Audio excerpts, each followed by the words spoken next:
The only thing we're screening our embryos for is charisma, uniqueness, nerve, and talent. Hello, and welcome to A Bit Fruity. I'm Matt Bernstein, and things are getting really weird. Last week, an article was published in the New York Times titled, "White House Assesses Ways to Persuade Women to Have More Children."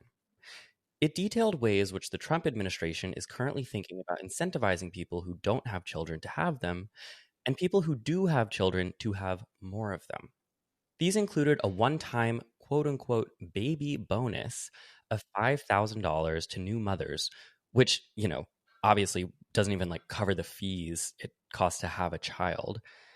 It included government-funded programs to teach women about their menstrual cycles, not to empower them to learn more about their bodies and deepen their own bodily autonomy, but so they'd know when they're able to get pregnant and encourage them to seize on those opportunities. They included reserving 30% of Fulbright scholarships for married parents, which to me sounds a lot like diversity, equity, and inclusion. They included an executive order which would award mothers of 6 or more children with the National Medal of Motherhood, a proposal which chillingly resembles the Cross of Honor of the German Mother, a tiered decorative medal Hitler introduced for German mothers in Nazi Germany. Bronze for 4 or 5 children, silver for 6 or 7, and gold for 8 or more. Jewish German mothers were ineligible for this award. That particular proposal was submitted to the White House by Simone and Malcolm Collins, two names which, when I read them in that New York Times article, sounded really familiar to me. And then I remembered that this is famously the Brooklyn hipster-looking young couple that's been doing a media tour for the last 2 years about how they've been, quote, breeding to save mankind. All of this coupled with J.D. Vance's frequent disparaging of childless women, while abortion is no longer a legal right in large swaths of this country, and the simultaneously ever more dominant influence of Tradwife megastar influencers like Ballerina Farm, feels bad. It's giving Handmaid's Tale. Pronatalism, the movement, which says that it's women's, well, some women's, civilizational duty to have children, has a firm grip on the White House. And for normal people who don't spend our days talking about the civilizational consequences of declining birth rates, I'm worried that we might not fully be grasping what that means for us and how we can fight back. So today, we're going to dive into all of that. And to help me, I have enlisted 2 people who know, honestly, a lot more about this than I do and than most people do. Emma Vigeland of The Majority Report and Moira Donegan of In Bed with the Right. Welcome back. Thank you so much for having me, Matt. I'm such a big fan of your show. I am too. I am thrilled to be here. I think this is going to be really fun. Agreed. Fun? You think it's going to be fun? Yeah, I mean, if you consider, I would say, the cross-section of evangelical Christians' assault on our reproductive rights with the technofascists, with the Tradwife culture, and then also good old-fashioned racist eugenics. It's fun in the way looking under a rock at the squirmy stuff is fun. Fun like a David Cronenberg film. It's gonna be weird, but we're gonna be very interested in what we find. Sure. I guess. Before we get in too far, if you would like more of the show, you can get bonus episodes over on Patreon. I just yesterday put up a new one with Kat Tenbarge. We dug our analytical claws into a one Ariel Scarcella, the internet's most infamous Make America Great Again lesbian influencer. And coming up very soon, in just a couple weeks, I start a short live show tour of the podcast, which I'm so excited for. I am doing live shows in the end of May and the beginning of June in Toronto, Chicago, Philly, Brooklyn, Seattle, LA, San Francisco, and Portland. If you would like to grab a last-minute ticket to that, you can do so. I will link it in the episode description.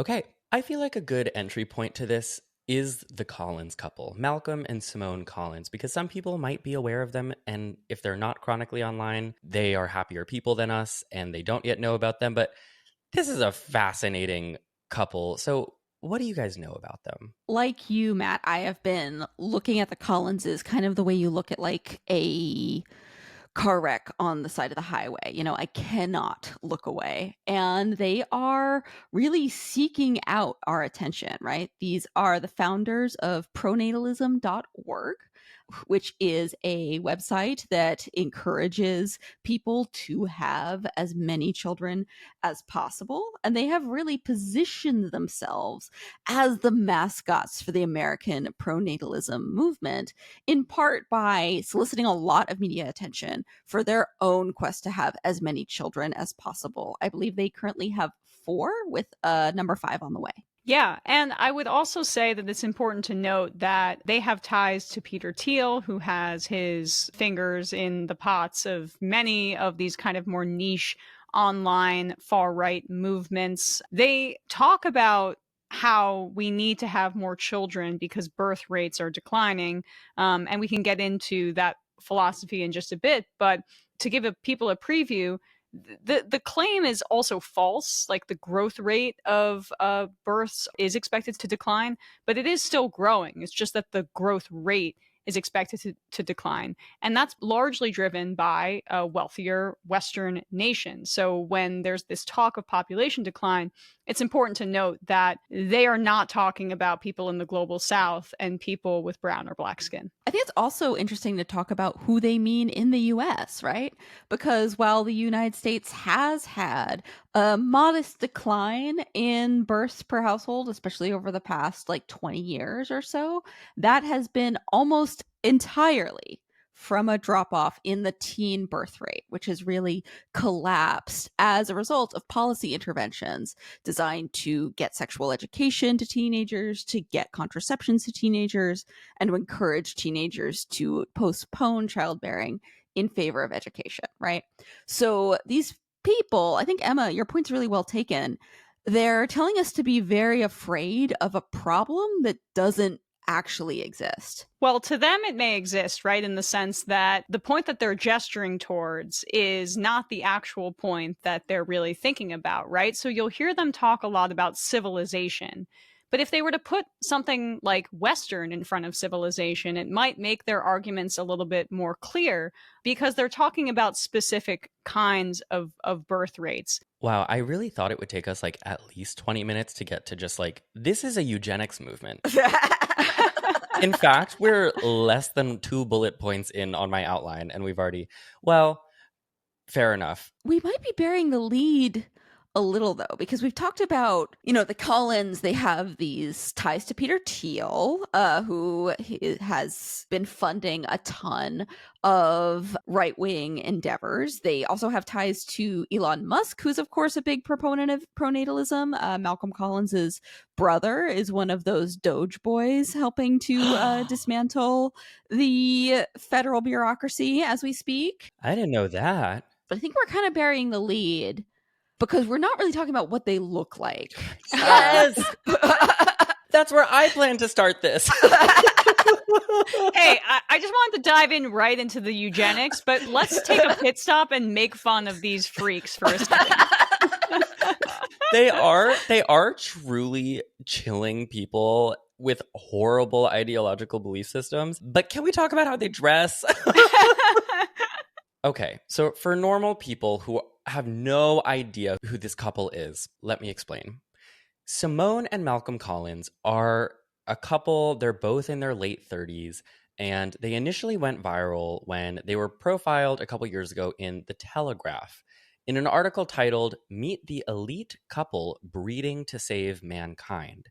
Then there was a follow-up profile in The Guardian titled "America's Premier Pronatalists Have Tons of Kids to Save the World." Now, I don't know if anyone has thoughts. They have 4 kids. I know she wants a lot more than 4 kids. 4 kids, to be clear, is a lot more kids than I want. But it's also like kind of a normal amount of kids. Yeah, they're like compared to Elon Musk, who has like 14 with an asterisk because we don't actually know how many children we have. You know, these are rookie numbers for the true elite freaks of the pronatalist movement. Should we talk about the outfits? Do you have the outline open? Because I plucked a picture of them right up front. Oh, yeah. Oh, yeah. What is with Simone's bonnet? Well, so Okay, my description visually of this couple, because I really think it's important to the way that they want to show themselves in the media, is like I said, like they look like a hipster Brooklyn couple from 2012. They're like young, white. They have these like really thick, almost like performatively like nerdy glasses. But then also she dresses like a pilgrim, which I don't really understand. It's a bonnet, like literally, it looks like she's an extra on The Handmaid's Tale. It's on the nose. But they also kind of dress like German modernists or like mimes a little bit. It's a lot of black and white. The glasses are like oddly shaped in ways that are supposed to be conspicuous. Simone really likes to wear like bright red lipstick, which contrasts with her skin, which is quite pale. The red lipstick thing is definitely, I think, a deliberate choice. I don't know if you've heard Jordan Peterson talk about how, oh, the women wear rouge on their faces or their red lips so that they can attract a man at the office. Like, if basically trying to say that if you don't want to have a man come on to you in your workplace, that you shouldn't be wearing these kinds of colors that are biologically designed to enhance male attraction. You can just see a lot of biological determinism in this line of argument, right? It's like this strain of the far right where there is this like veneer of science, but right beneath it, they're just measuring skulls. Like we're back to the 19th century and speaking about how different people are genetically more predisposed to success and that kind of thing. But they dress worse than those people, right? Like I don't even get what this is. I think Amish when I see them. What you just said about like they think it's science, but it's not. It's literally like the Maybelline's logo. Like maybe she's born with it, maybe it's Maybelline, but they think that she's born with it. Yeah, right. right. Exactly. I will mention there's a third person in the photo that we're looking at, which this photo was taken at NatalCon, a pronatalist convention, which is something that we will also talk about. But that third person is a woman named Amanda Bradford. And I want to put a pin in her for right now, because we're going to talk about her because there's more. But let's stay on Simone and Malcolm. She's like Chekhov's gun. Like she's going to go off in the third act. Like, Yeah. she's coming back. Yes. So Simone and Malcolm meet on a dating app and they get married in 2015. Simone is a Bay Area native and she initially is like a liberal. She wants no kids. She wants a career. Malcolm, on the other hand, comes from a wealthy family from Dallas, Texas. He's getting his MBA at Stanford and he wants a lot of kids. The lore, as they tell it, goes Simone was like, I don't want kids, I want a career. And Malcolm was like, what if you could have both? They ultimately have 4 kids.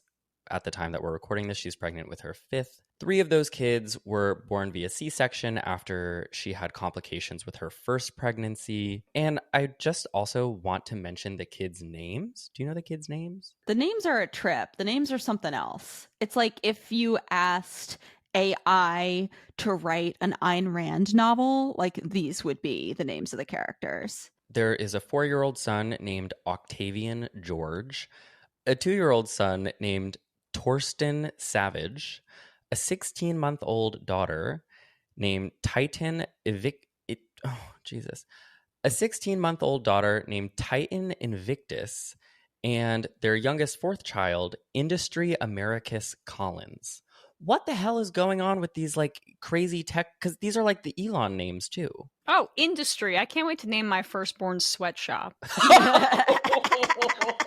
Oh my gosh. This like libertarian weirdness is just, it's insane to me. But I heard, and maybe it was you on your show, Matt, but that the way Elon Musk names his children is this kind of almost humiliation ritual. I believe that was me. That might have been you, right? And you can explain it better than I can, but it feels like an extension of that where you mark them with this kind of mark of the parent. You make sure that they're tied to you for the rest of their lives with this completely incomprehensible name. Yeah, it does feel almost like a brand. Those poor kids. Moira, did you want to explain the IVF genetic testing component of this? Yeah, so partly for personal reasons and partly for ideological reasons, the Collinses create most of their children through selective IVF. So they create these embryos outside of the uterus in a medical lab.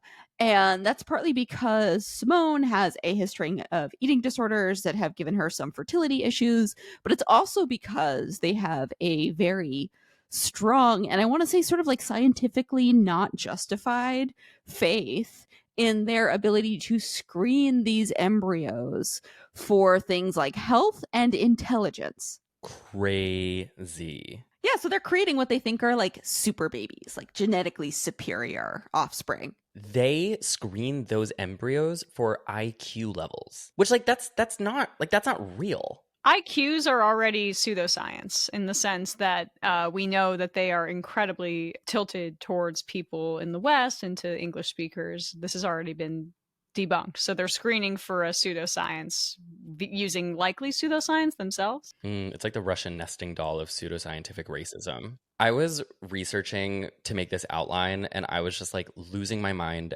with everything that I learned and every detail that I learned.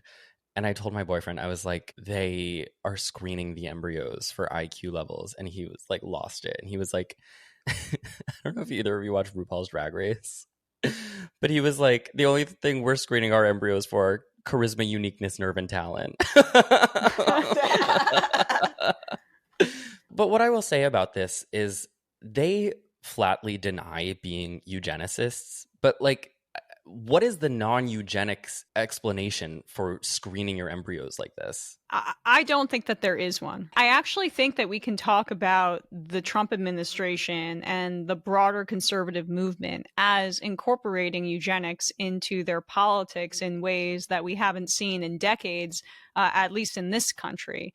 Even RFK Jr., you can think of him as a survival of the fittest kind of figure in the administration, right? This mentality about public health that talks about, hey, we want to stop disease, we want to stop things like autism, but they largely blame diagnoses like autism on controllable factors, which functions as a way to otherize people who are on the spectrum or who have disabilities as freaks. And in the end, it blames parents if their child is disabled or has some sort of condition. And I do think that is in part because in this country, we don't guarantee healthcare, and we are the wealthiest country in the world. And people fundamentally understand that there are so many billionaires in this country. But what? We're going to get charged thousands of dollars because I had to go to the doctor to take care of myself. And so people don't feel empowered over their healthcare, so they go to private industry and snake oil salesmen. Yeah, and I think it's a good distinction to make because, the Collins are claiming that they are not negative eugenicists, right? There's a difference between negative and positive eugenics. So, negative eugenics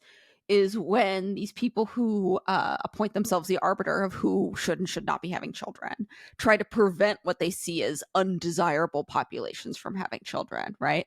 And if I was Malcolm and Simone Collins, which thank God I'm not, but if I was, I think I would be like, well, we're not negative eugenicists. We're not eugenicists. We're not trying to stop anybody from having babies. We want people to have babies. But that's a very incomplete picture of their project, which is emphatically a positive eugenics project, right? They are identifying populations of people they think need to be breeding more to change the character of the population, to make it more in line with their priorities and their values, and frankly, with their self-image, right? These are people who very much understand themselves as being the type of person who there needs to be more of and who needs to be breeding more so that America looks a little bit more like Malcolm and Simone Collins. That's their goal, and that is a eugenics goal. Mm-hmm. We should say that this is very similar to what figures like Elon Musk have said, and it's in part why he continues to have children, largely through IVF. Again, I maintain that there is no way to confirm or deny whether or not this man has ever had sex. We shall see. There's been no physical evidence presented to us, so I choose to believe that he has not, but I don't have evidence in that regard. But putting that aside for a second. Sure. I just want to get that out there and spread that around the internet. He speaks about his children in that way, and that he wants to create a legion of genetically superior kids. And why are they superior? Well, because they have my DNA, of course. Back to the Collinses. Before Trump took office again, they positioned themselves in a lot of these interviews that they did as like liberals. They would like talk about how they're pro LGBTQ, kind of. They would say like, we're pro diversity. In one article in the Washington Post, Simone said, not only are we not racist, I think the worst thing about being accused of racism is just, we think racism is so dumb. Oh, wow. That's a really well thought out anti-racist thought there, Matt. Yeah, I definitely believe them. It sounds like they have thought this out.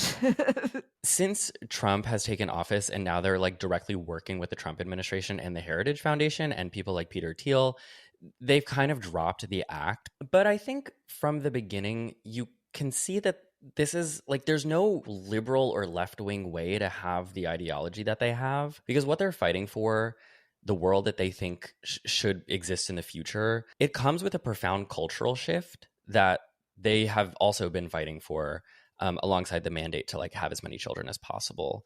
Gabby Del Valle in Politico wrote, the couple is committed to fighting the, quote, urban monoculture, which is something they talk about a lot, that they claim has tricked a generation of young Americans into spending their most fertile years chasing professional achievements and personal fulfillment at the expense of building a family. The most important and effective way to fight the monoculture, Malcolm later tells me via email, is building school systems not dedicated to cultural genocide. Malcolm Collins also later said, I have kids for the future of human civilization because I have pride in who I am and who my ancestors were and what I think my descendants will achieve. And I read that and I'm like, uh-oh. You can call yourself a lib, you can say that you love the gays, but once you start talking about civilization and your ancestors and your descendants, it's white supremacy all the way down. Oh, Matt, you know what this sounds exactly like? This is liberal Zionism. Talk about it. Oh, I was going to say it sounded like the neo-Confederates. It sounds like the Lost Cause people being like, my ancestors have been unfairly maligned, but the South will rise again. It's all of those things, I think, but even the part about being pro-LGBTQ, the pink washing of their far-right ideology is very much what you hear supporters of Israel talk about, which isn't even true. Yes, you can be a gay person and emigrate to Israel, aka you can move there if you are already married, but they do not perform gay marriages in Israel because it is a far-right fascist colonial state. But my point is just that, like, they want that demographic shift. So it's okay if you're gay and married and you want to move here, but for people that are already here, no. And so you can see how that liberal veneer is often used to obscure far-right politics. And I would say that the techno-fascist right here in this country has been adept at this very tactic. And it's no coincidence that this proto-natalist movement comes out of that same ecosystem.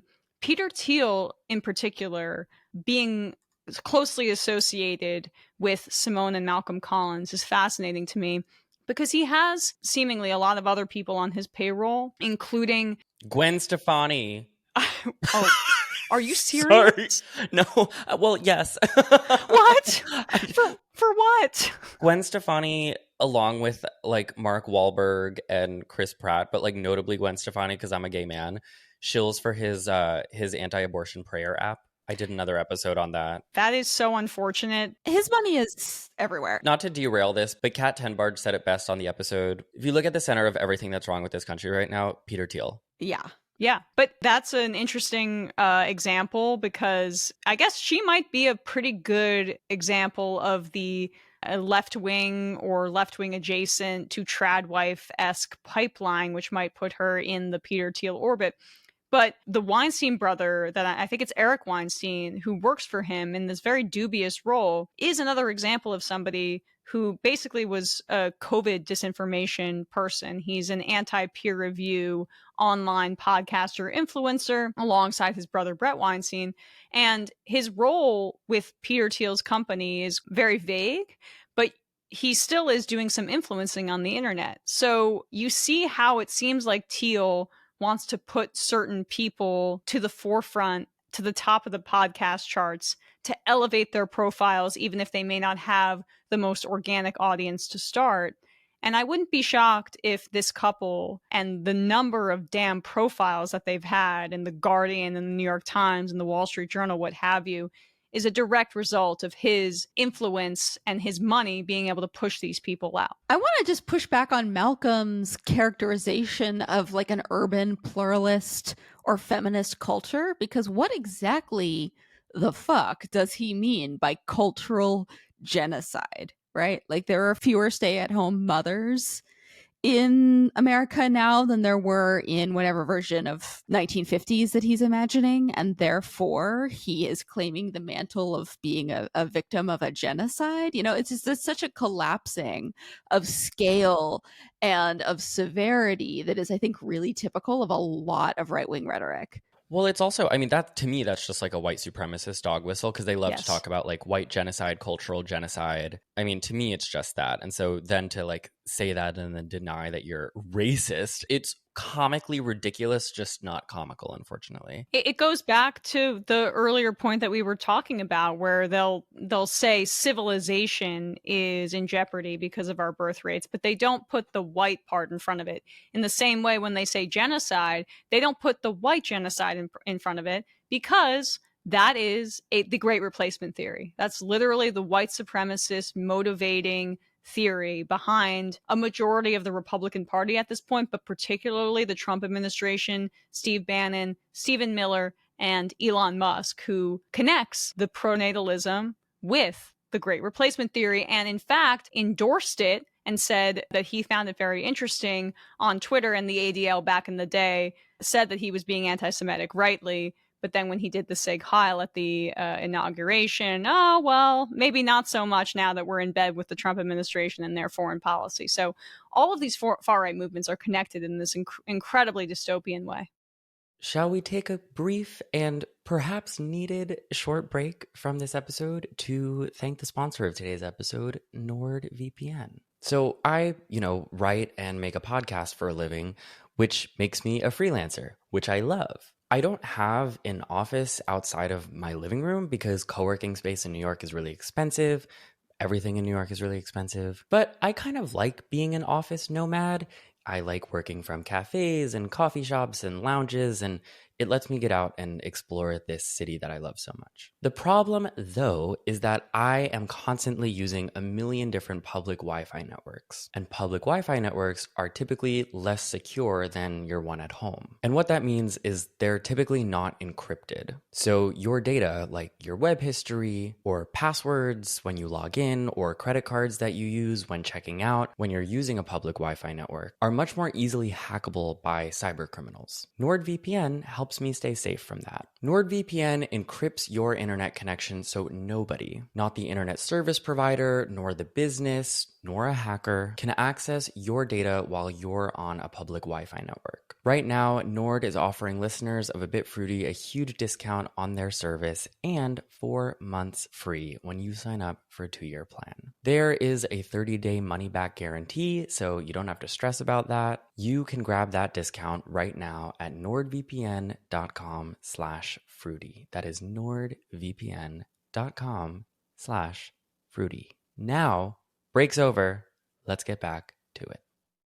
I want to talk about pronatalism and its history a little bit in Christian and right-wing movements. And I want to give you my understanding first, which is not super thorough, but I understand that a few different groups have converged on this idea of pronatalism. One of which is Christians, because a lot of Christians think that like large families are a divine mandate. God wants you to have a lot of kids. Another one, for all the reasons that we've been talking about, are white supremacists who, Great Replacement theory, right? They think non-white populations are diluting white people's political power in America, and they think that that's a bad thing, and we have to like outpopulate people of color, essentially. And tech billionaires like Peter Teal and people associated them like J.D. Vance, who are funding these like experimental reproductive technologies. And for what I've read, who are concerned about like the future size of the labor force. But again, this is where it gets like so big and weird, and like it's like normal people don't talk about this, which is why when I started reading about it, I was like, What? Yeah, I think you're tapping into something, Matt, which is that there are some divides and fissures and contradictions within the emerging pronatalist movement, because a lot of these folks who really believe that white Americans need to be having more children and women need to be dropping out of public life in order to bear and care for them are from, as you mentioned, this Christian right tradition, right? People like the Catholic Church and like a lot of evangelical churches who don't just oppose abortion, but actually really oppose the use of any kind of contraception. And I think that their most fierce and dedicated opposition is towards the kinds of birth control that are controlled by women themselves. They're not really coming after condoms, they're coming after the IUD, right? So that's one camp, right? But then you also have this interesting alliance with the tech dystopian right, or the techno-fascist right, people out of Silicon Valley, the nerds, the nerd right. The tech broligarchy. The Nerd Reich, as the great writer Gil Duran refers The to Nerd it as. Reich. Oh, that's perfect. I love that so much. And they are not at all opposed to things like IVF or to surrogacy, which some of the Christian right does oppose, right? So you have people like the Collinses from this techno-futurist camp who are like, no, we can use these reproductive technologies for eugenics purposes, right? I can have my baby, I can pay through the nose to have my embryo screened with a fake test for a fake quality like IQ, and then I can make this genetic super baby. Or you have people like Elon Musk, who is very comfortable not only with IVF, but also with surrogacy and with these like weird harem arrangements where he's having children with tons and tons of different women who his, relationships with are like ambiguous, but definitely seem to be simultaneous, right? So like there's different like models here. And I think it's interesting to look at what they have in common, which is what they have in common is a sense of racial superiority. What they have in common is a sense of like gender binarism, which they are very vigilant about enforcing. All of these people are super anti-trans, even if they're not really as explicitly anti-gay, which I think is also an interesting emerging distinction. And they're all really specific about what they believe the purpose of women is, right? They very much believe that there is nothing a woman can be doing in a university or in a career or in public life that is equal to what she could be doing by having a genetically appropriate baby. And I think you can view the Trump administration's attacks on the Department of Education and his declaration that he's going to eliminate it in that same vein, where you see that education levels also have a negative correlation with birth rates. The less education you have, the more likely you aren't going to be educated about contraception, and so you're more likely to have babies. You're also more likely to be of lower income and not have access to the healthcare that would allow you to make more reproductive choices. And in what you're talking about is this fascist hallmark, which is this attempt to go back to this imagined past, right? You'll see this all the time. It's even in the slogan, Make America Great Again, or how can we reclaim our heritage or the blood of our country, even in the most extreme examples.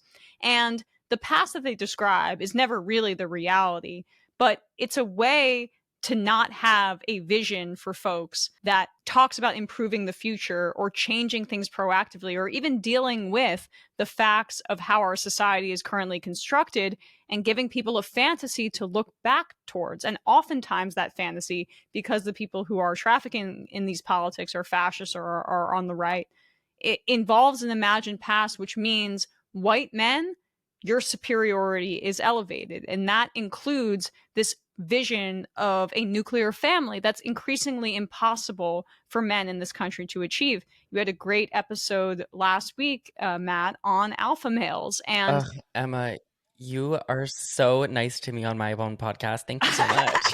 I mean, how else will I get invited back? I gotta suck up here.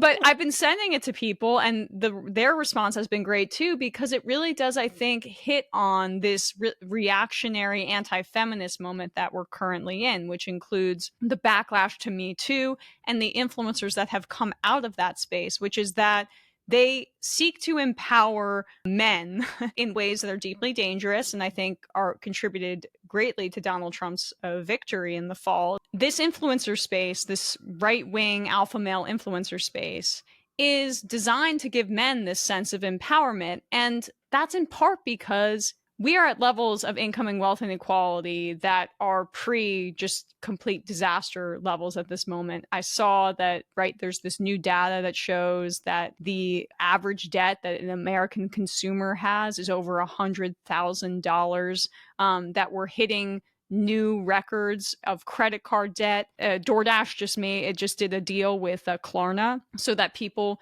can finance the meals, the $25 that they're ordering on DoorDash, and do it over 4 installments, which means the people that have to make that kind of purchase are more likely to be of lower income, and that means that they may not be able to make the second, third, or fourth payment, and then the interest rates skyrocket. It's almost like a payday lender that all of these companies have installed into their checkout services that is capitalizing on the financial precarity that people are experiencing, and it's going to continue to get worse under Donald Trump's tariffs. The reason I bring this up is that young men, are likely feeling like, okay, I've been told I should be a provider and that I should have a family, and this nuclear family is important to me. And that's increasingly impossible for people if you're under the age of 50, basically. So where do they look?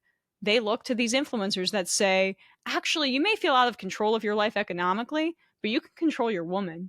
You can control how you interact with women. You can control how you appear to women, and they will come to you. You don't even have to worry about it. You can just get jacked up and just do this routine. That's one piece of it. But then there's this pronatalism Tradwife thing, which is a version of that, but it's about making women into submissive creatures that bear your babies. And I think these are both right-wing branches off the same kind of rotted core. Emma, I think that's such a smart point because it's one of the most crucial Marxist feminist insights that subordination of women in the private sphere, in the home, in the dating relationship is what allows men who are maybe being exploited in the workplace to feel like they have a degree of control so that they don't rebel against their public sphere or working sphere overlords, right? It's a way of distracting and buying off the exploited male worker by giving him somebody else to punch down on. But I also wanted to bring back your point about the imagined past, because I also think male supremacy is really crucial to how these creepy pronatalists are imagining the future, right? You mentioned earlier, Emma, and I think you touched on this as well, Matt, that these people tend to have a lot of boys. Or at least they seem to prioritize the births of male children and get very upset when those assigned male children might have other ideas about their identity and their lives, like Elon Musk's wonderful trans daughter, Vivian. Vivian posted about how she basically said Elon genetically tests so that he only has boys. And part of the reason he was so angry about my transition is partially, yes, that I was trans and now he's like on this whole anti-woke crusade, but also that I would no longer be his son. Right. He's an unhappy customer. Right. And, there's something there about how they envision the future, right? When these guys talk about restoring Western civilization and making America great again, they imagine themselves as the heroes of a heroic project of civilizational restoration, of turning back the clock on time, on cultural progress, on the toppling of these hierarchies that has been accomplished by social movements. And they imagine the heroes of that future as male.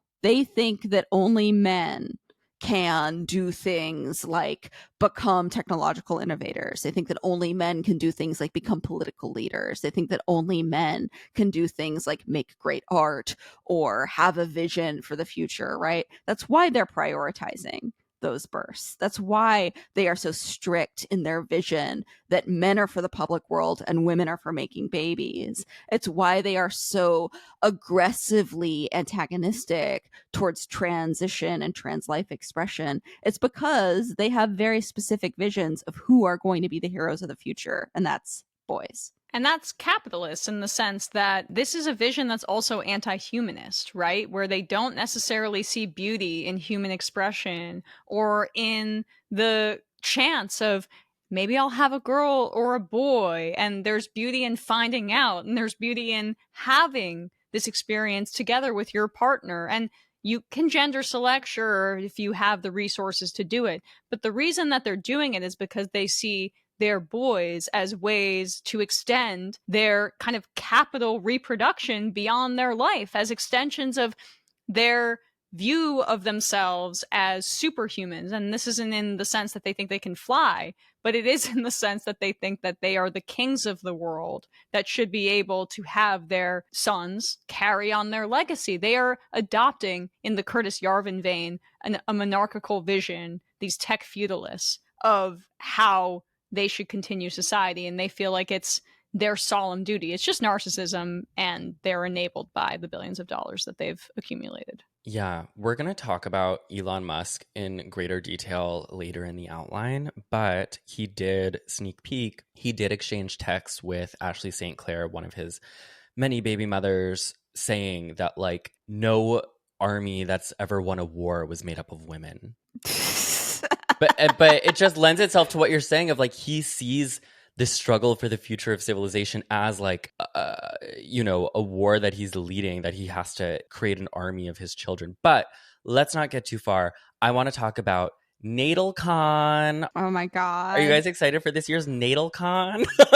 Oh yeah, I'm going to be tripping balls. It's like a nightmare blunt rotation. It's the worst. I went to NatalCon and I did ketamine in the bathroom. Wait, did you guys hear about NatalCon? That part of their planned programming was that they were going to have like a speed dating or matchmaking service, and then not enough women showed up? They did it. They did it? There were 2 women. You're Okay. Getting ahead. Okay. Sorry. What is NatalCon? Tell us all about it. I thought you would never ask. I asked you to ask. So NatalCon is... I started this podcast to talk about gay culture.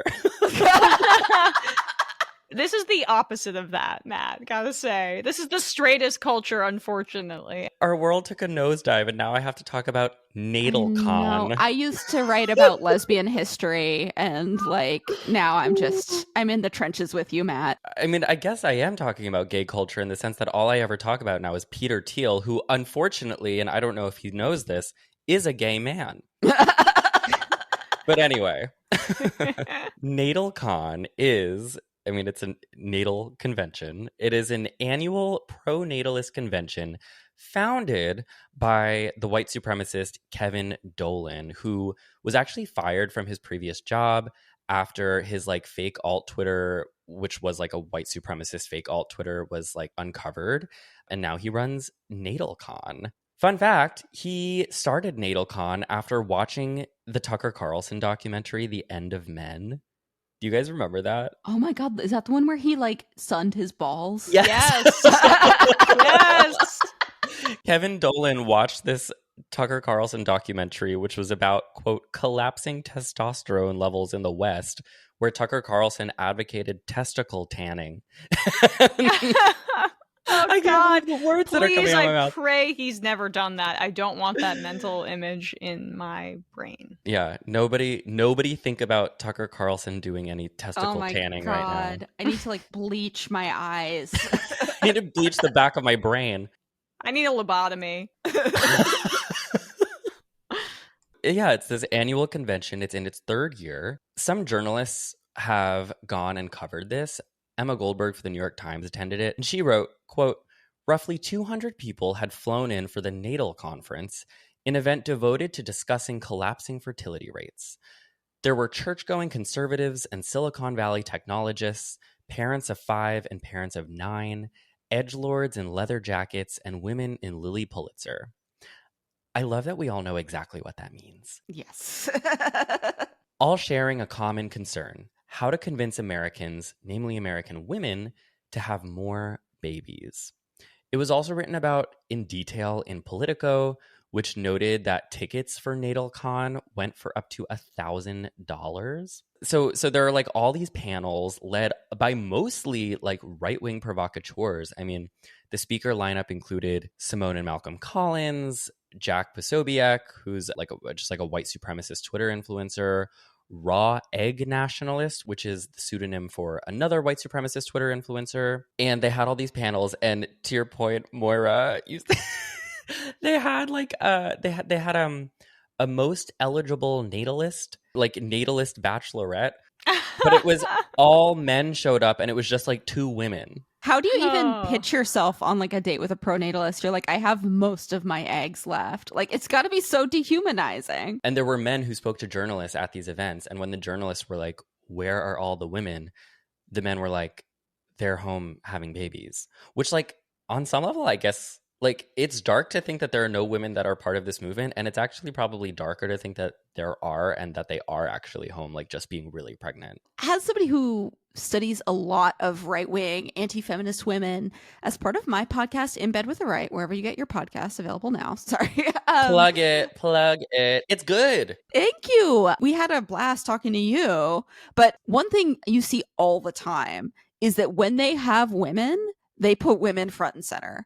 And there's always money to be made for a woman who's good on a microphone to travel around the country having a very high powered career, telling other women not to have careers. It's like they do not blink at the hypocrisy. They love it because it makes them look less sexist when they have women at the front of their movement. The anti-choice movement does it too. I feel like if they had the women, they would be there. Like, they would have shelled out for the babysitter or like conscripted grandmother to do it. I think this is a mostly male intervention, which is not to say that there aren't crazy women. Trust me, I know them all. But I feel like, you know, Simone Collins is there grinning next to her husband in every one of these profiles, like, for a reason. Well, speaking of women who they're really putting up front and center of this movement, another one of the speakers was Amanda Bradford,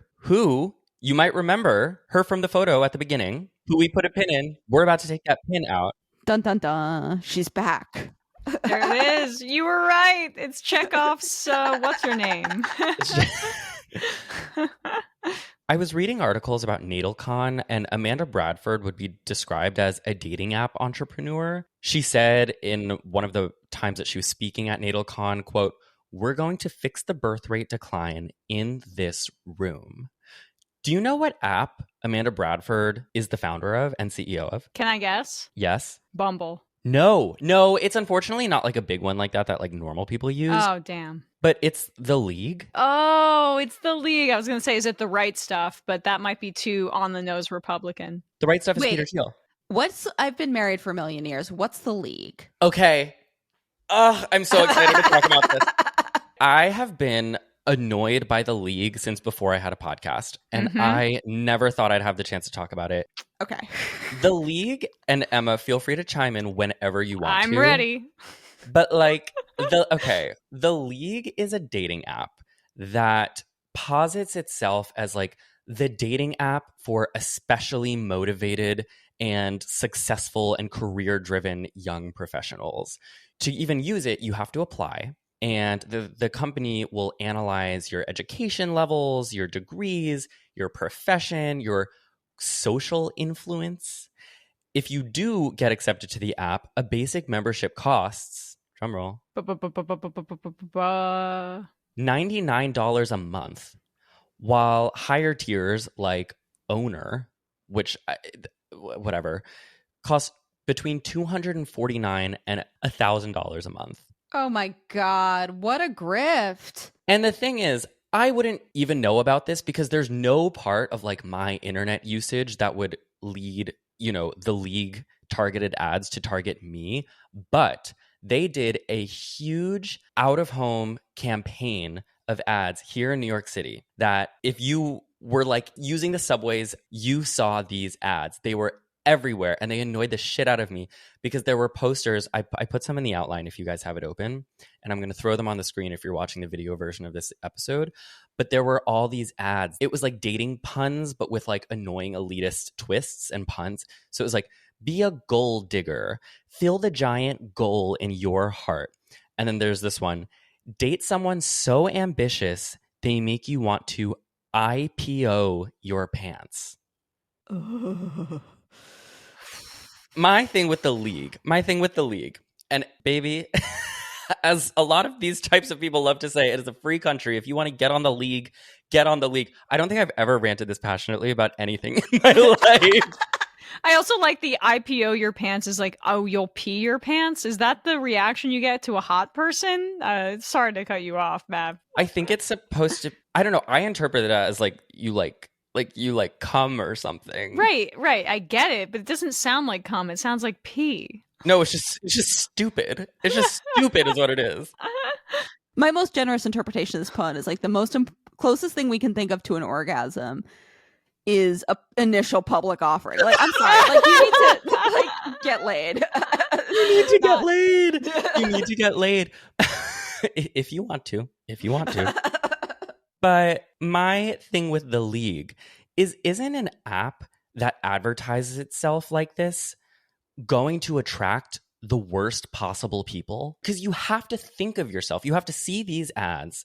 You have to think so highly of yourself. Like, yes, I am inherently more motivated and driven than other young people my age. Like, that's why I don't even really understand what people mean when they say young professional. Because it's like, yeah, we all have jobs. Like, we're all young. Yeah, it's just, it feels like this attracts just a pool of insufferable people who see these ads and think it's about them.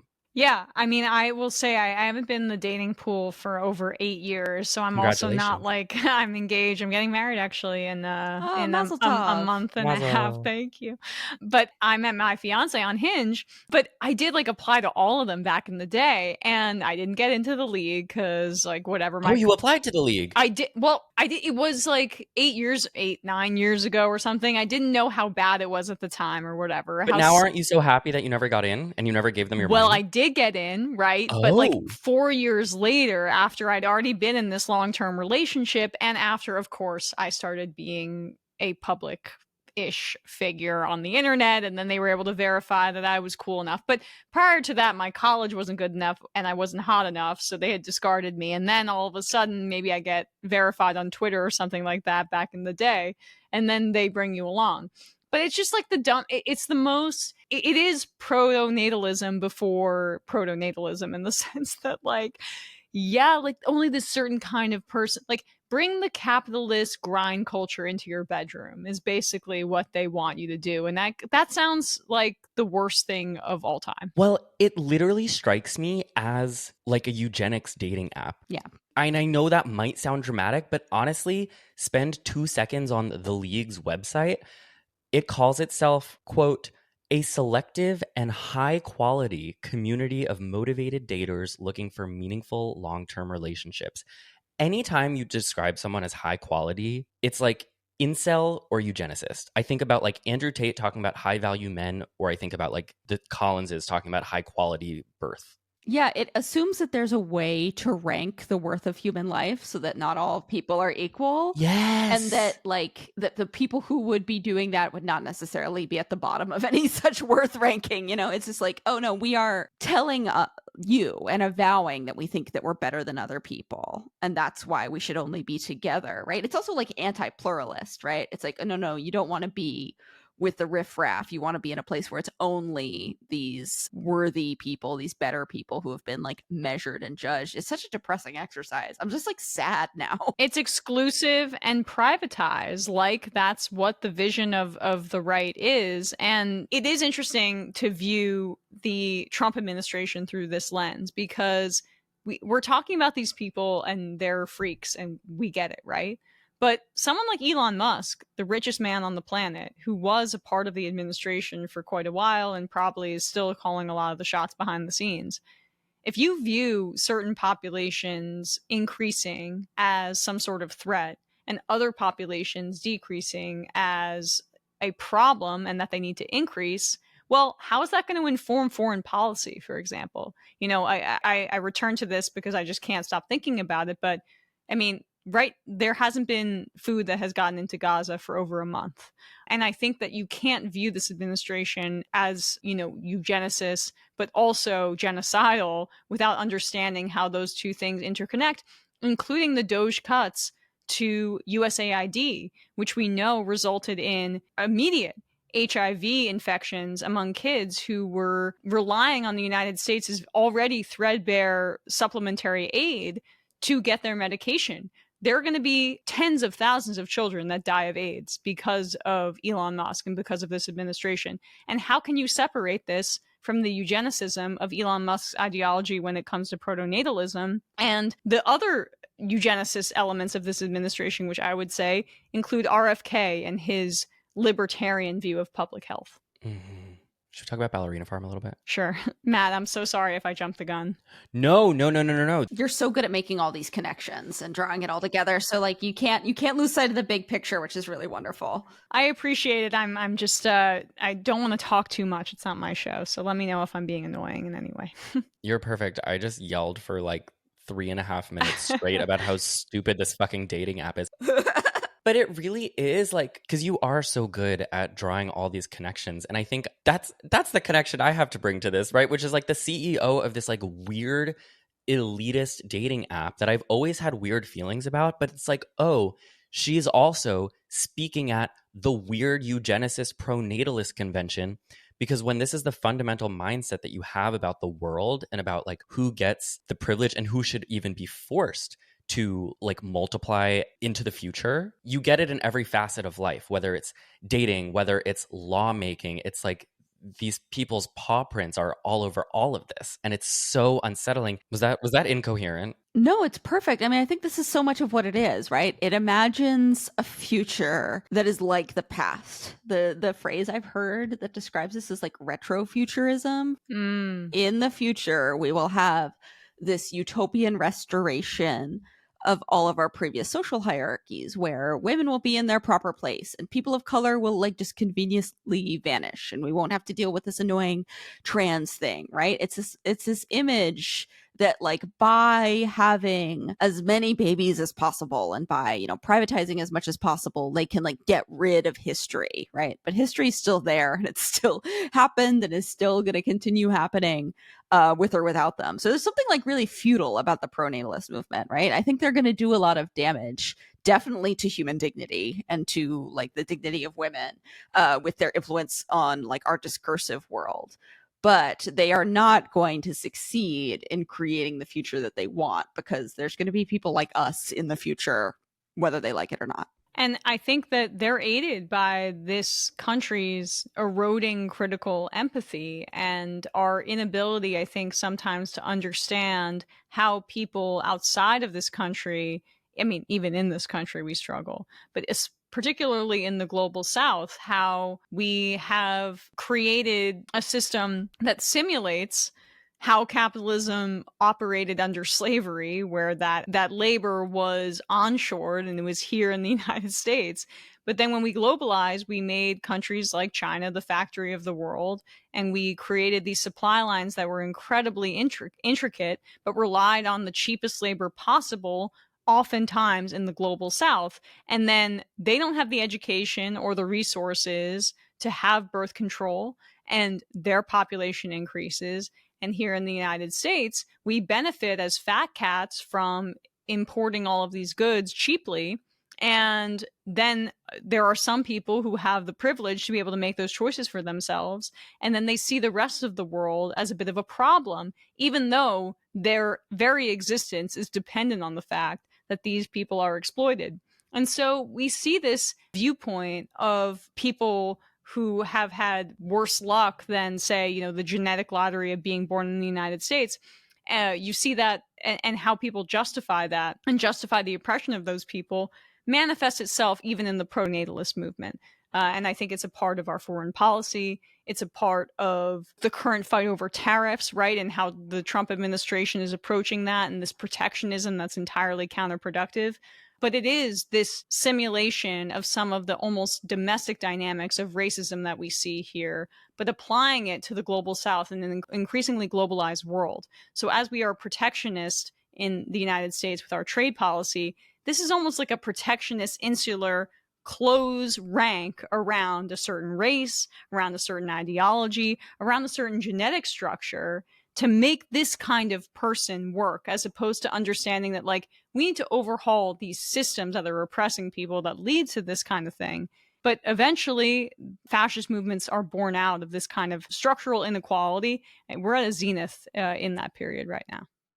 I want to take a quick break from the show to thank Rocket Money for sponsoring today's episode. You know, something that's really pissed me off lately is how it feels like every time a new show comes out, it is somehow on a streaming service that you don't yet pay for and didn't know existed. You thought you paid for all of them. You thought you had all of them, but nope. Not this one. This new season is on PP Plus. Brand new limited series on Timmy Tim with the Wee Woo package. And as much as it annoys me, RuPaul, I'm looking at you, it hasn't annoyed me enough for me to stop signing up for these streaming services, or at least getting the free trial and then sometimes forgetting to cancel. In such precarious streaming times, it is natural for one to forget what they're paying for, and that is where Rocket Money comes in. Rocket Money is a personal finance app that helps you find and cancel your unwanted subscriptions, monitors your spending, and helps you lower your bills so you can grow your savings. You just put your credit card info in, and the app will take a look at all of your bills. It gives you a dashboard where it shows you everything that you're subscribed to without you having to dig through all your bills and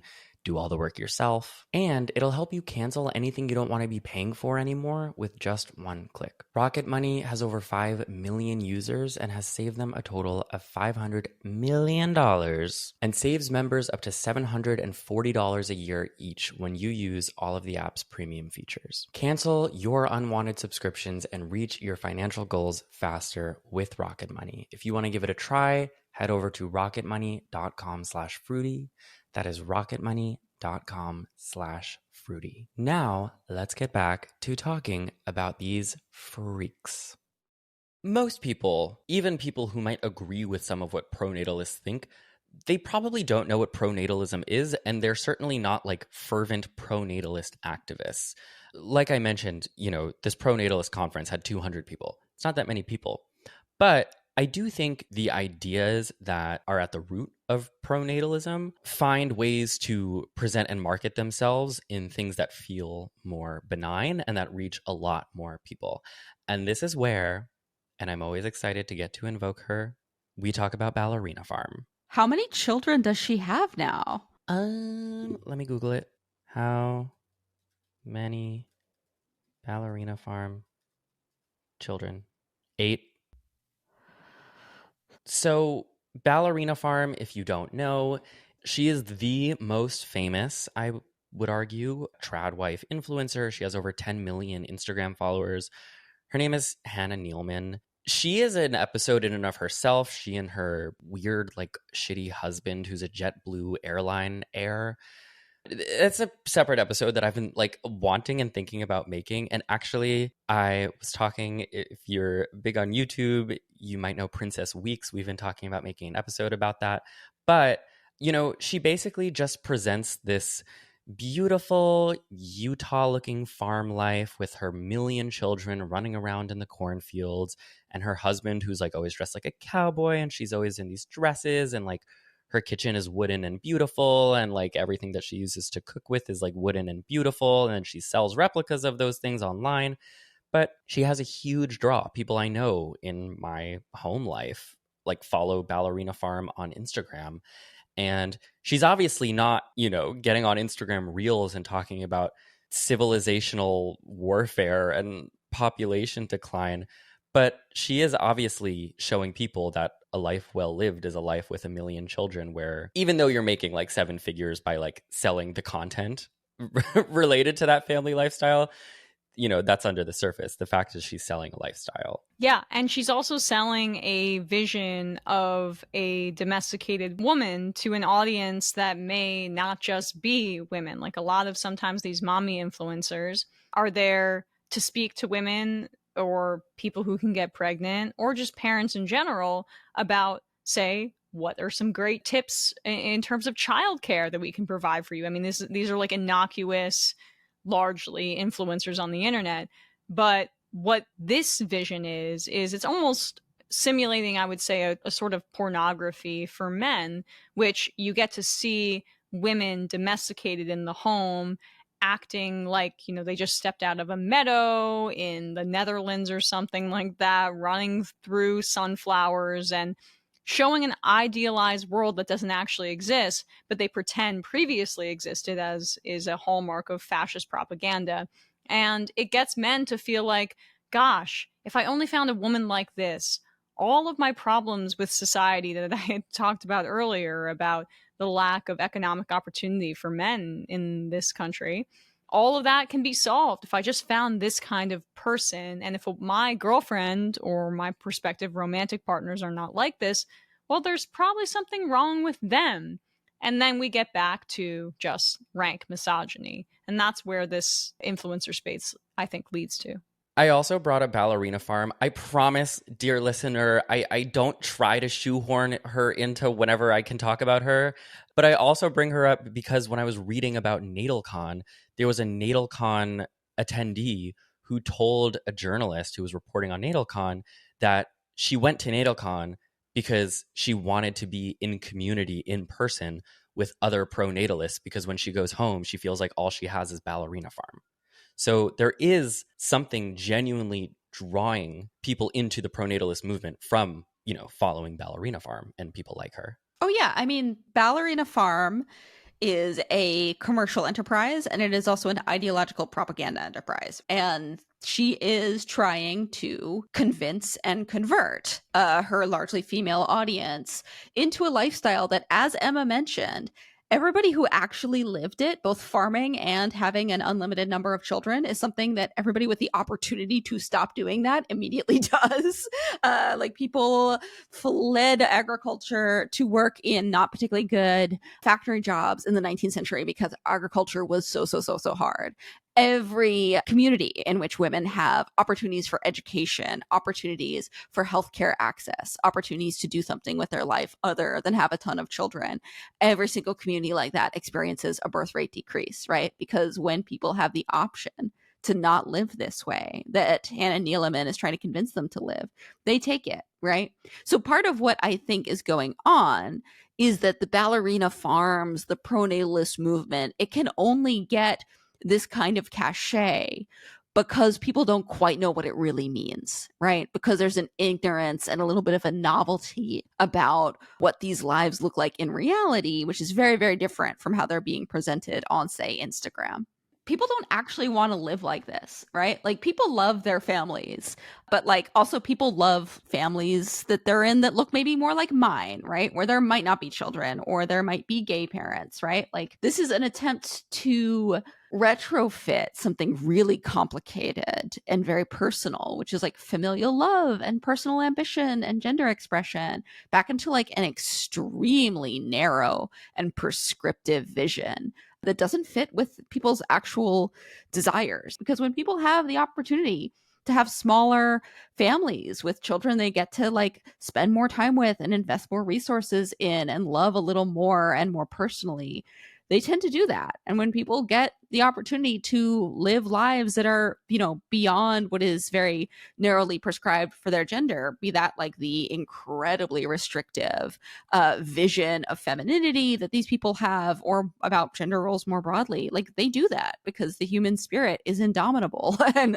people want to live in individual ways that are about more than just like checking the boxes in some, form held up by an evangelical megachurch pastor. We are just more creative and more inventive and weirder and freer than these people want us to be. So I want to move from Ballerina Farm to Elon Musk, who we've peppered into this episode, but we're going to talk about specifics because I think Elon, it's fair to say, is like the world's most powerful pronatalist.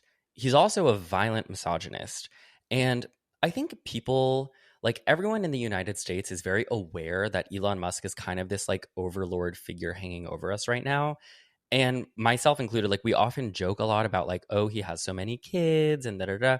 But I don't think people who aren't closely paying attention to like the Elon of it all are acutely aware of how crazy and violent and dark his like personal life and childbearing life has become. There was this Wall Street Journal expose that came out very recently about the Ashley St. Clair situation. If you don't know and you didn't listen to Moira's and my episode about it, Ashley St. Clair is a 26-year-old conservative influencer who it's actually not even Elon's most recent confirmed child anymore, but at the time we made that episode 3 months ago, it was. But she had a child with Elon and has been sort of duking it out with him publicly on Twitter since, because he refused to take a paternity test and she acknowledged him as a father, which he didn't want her to do. And so this article kind of explained some of what was happening behind the scenes, which I will walk you through a little bit. So before the public knew about any of this, Elon, through his fixer, offered Ashley a lump sum of $15 million with an additional $100,000 a month until the child turned 21 in exchange for keeping Elon's name off the birth certificate and staying silent about their relationship. She did keep Elon's name off the birth certificate, but she didn't sign the agreement, citing concerns about things like the fact that she wouldn't be able to talk about him, but he would continue to be able to talk about her. And while they were hashing this out, Ashley learned that the tabloids had found out about their relationship and their baby and were going to publish it anyway. So she got ahead of the story and posted this statement on Twitter that we've talked about in previous episodes, where she was basically like, I had a child 5 months ago. The father is Elon. After she posted that, Elon terminated the $15 million offer. And by the time the Wall Street Journal just came out with this, Elon's team had only ever paid her $20,000, which doesn't even cover like a small fraction of the legal fees that she will inevitably need to pay for, because they're like having this legal battle over whether or not he'll take a paternity test, which he ended up taking. And the results from LabCorp came back stating that the probability of paternity was 99.9999%. I mention all of this here because this is a pattern with how Elon has treated the women who have had his children. We know Grimes is publicly on Twitter begging Elon to respond to concerns about their child's health condition. And Elon just continues to do this thing with 14 plus children. I say 14 plus because this article also spoke to unnamed sources who said that the actual number of children Elon has is much higher than the public is aware of. But he seems to literally be trying to create what he calls a legion of children, because he is a pronatalist and he fears civilizational decline if he does not populate the world with little Elons. And he has no care for the women. He has disdain for the women who he employs to do this work for him. I think the key word there is employs, right? Like this, what Ashley St. Clair is describing, her experience with Elon and with his representatives, is an employment arrangement, and kind of an exploitative, shitty one, right? Like this is not a partner.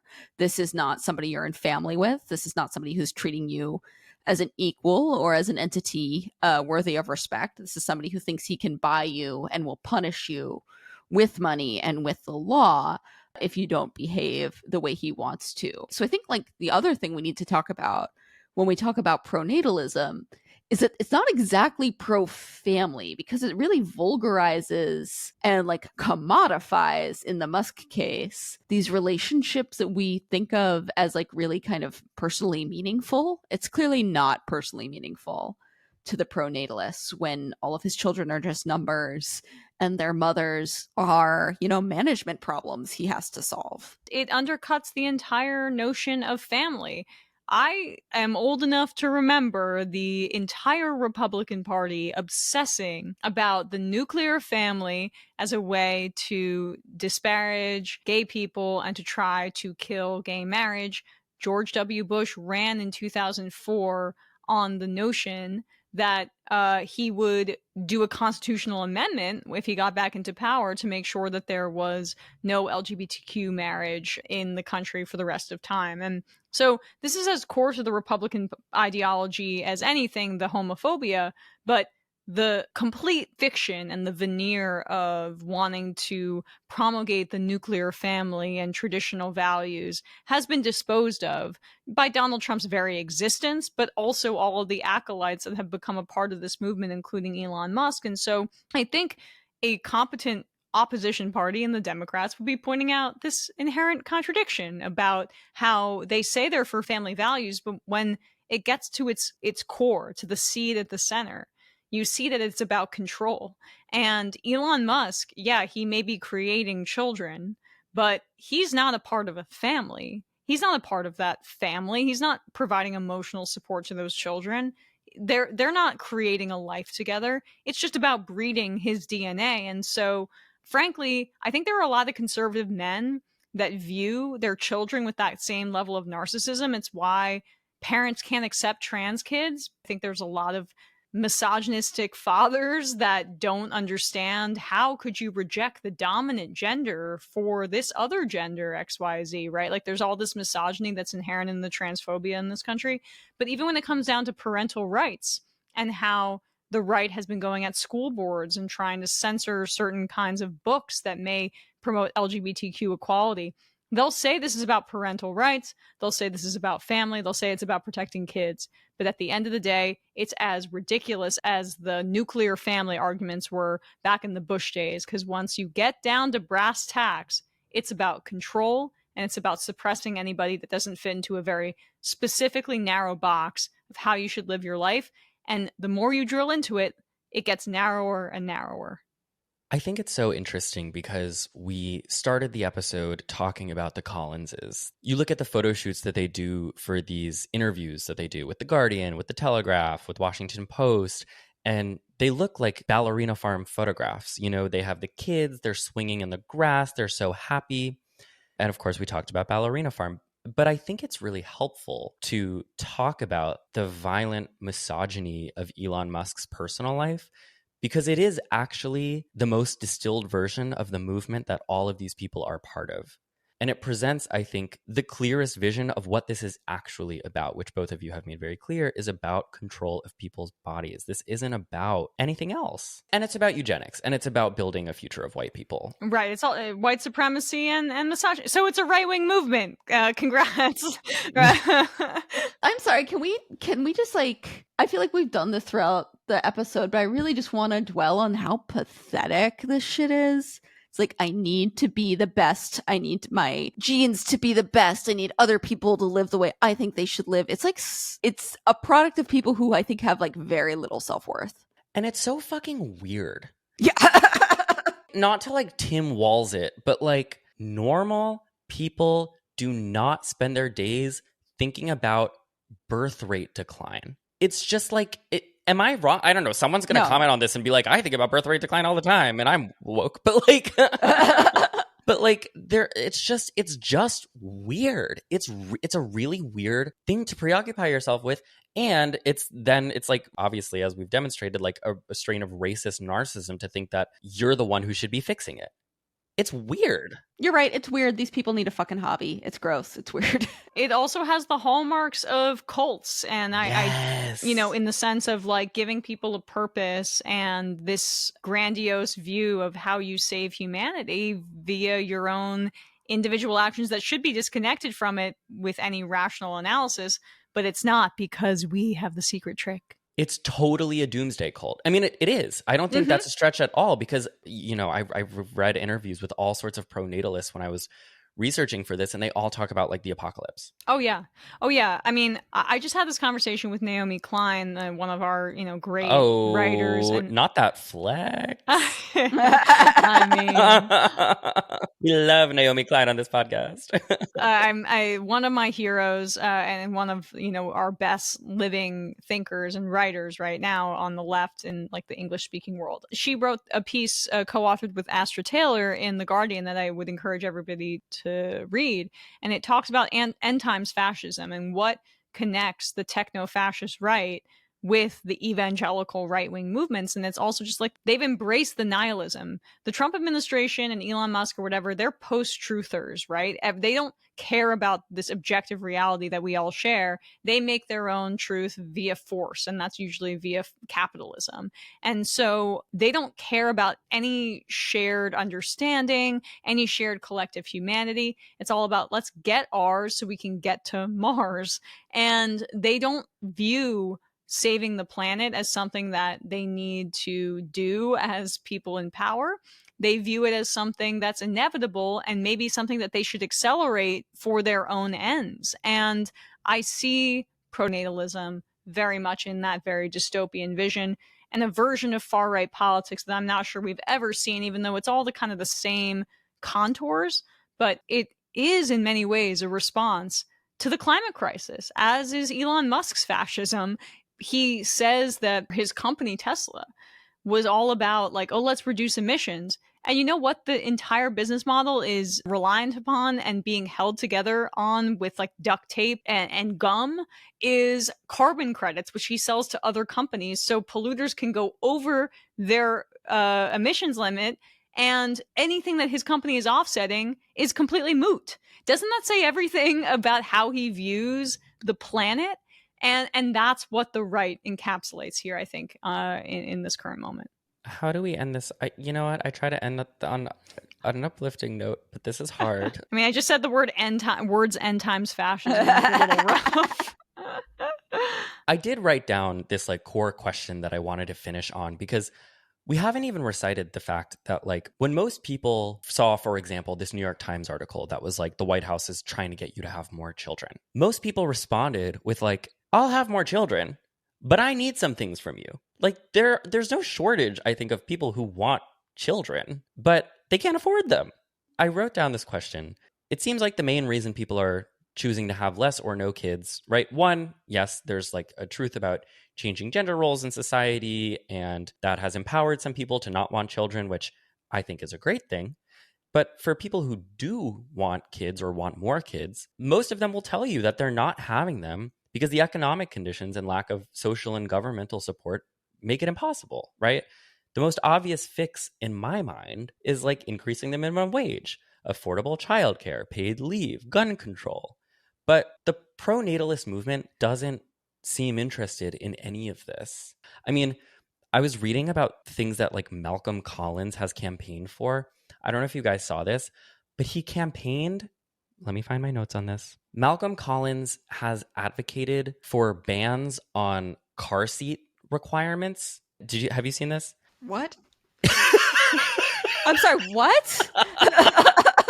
Because he says that requiring parents to have car seats discourages people from having big families, because he argues you can only fit so many car seats into cars. Oh my god. Oh my god. Oh my god. Oh yeah. You know, like, I don't know, if I were appointed like the Simone Collins of the pro-natalist movement, I'd be like, give people affordable childcare and a higher minimum wage. Like, get their maternal mortality rate down. Like, make it less expensive and less physically dangerous to give birth. Maybe don't defund Medicaid, which is the entire Republican budget plan, which is responsible for over 40% of births in this country. But this is when we come back to how pronatalism is just an extension of a eugenicist project, where they fundamentally view our society as too giving to folks who are not contributing like the rest of the wealthy people into capitalists, even though governments always redistribute wealth. It's just a question of how we redistribute it, and we've been redistributing it all the way to the top to like French revolutionary levels. That's where we're at right now. They are trying to get everybody to blame people for their own conditions and to take on their own healthcare as like a libertarian individualist enterprise. The right kind of people who have the right kind of funds can create the babies that will further Western civilization. They don't view our society as something that is there to create the most amount of happiness for the most amount of people, which is what a leftist vision is. They view it as a way to extract. On a New York Times article about the pronatalist movement and the pronatalist women, I was reading some comments, and I wanted to end on this one from a woman named Diana from Washington, D.C. Diana, wherever you are, hope you're well. She wrote, "Motherhood is hard work. Women who need motherhood to be a brand are pathetic. Give it a rest, have children, or don't. I had a few. I didn't have them for the benefit of society or for Instagram. Pronatalists need to get it. Misogyny is a feature of fascism, not a bug. The US is in the grip of politicians who are just fine with killing women through pregnancy and childbirth. Oh, and children are dying of hunger, disease, and mass shootings. Rebrand that." Saucy Diana clapping back at the pronatalists. This is what we need. I feel like exhausted middle-aged liberal moms are like actually the people we need to be hearing from. They may save us. The wine moms have been vindicated, and I will follow Diana into battle at this point. I'm getting texts like, hey, maybe Bernie was right. I mean, we'll see if that lasts, but I think that there are some people that are getting radicalized by this moment and like seeing how liberalism is failing people, right? Where it's like liberal ideology for folks, like in terms of the way we should accept people in society, being pro-LGBTQ, anti-racist, whatever. Yeah, that part of liberalism works, but the liberalism for the market is killing us. And the institutions that embrace both of those things, like our law firms or our universities, are capitulating to fascism because the liberalism of society came secondary to the free market liberalism, which is what their profits are based off of. And so I think like there's some people looking around saying, hey, maybe the Chuck Schumers of the world aren't our answer. Maybe it's the Bernie AOC wing that knew what they were talking about, and we got to break these oligarchs and take their money. Let it radicalize you. Yeah.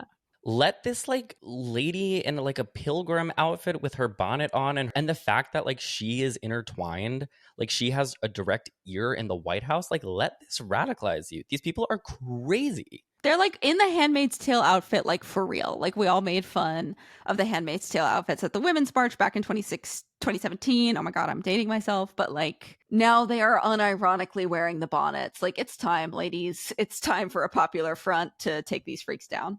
Yep, they'll behead me in a pussy hat.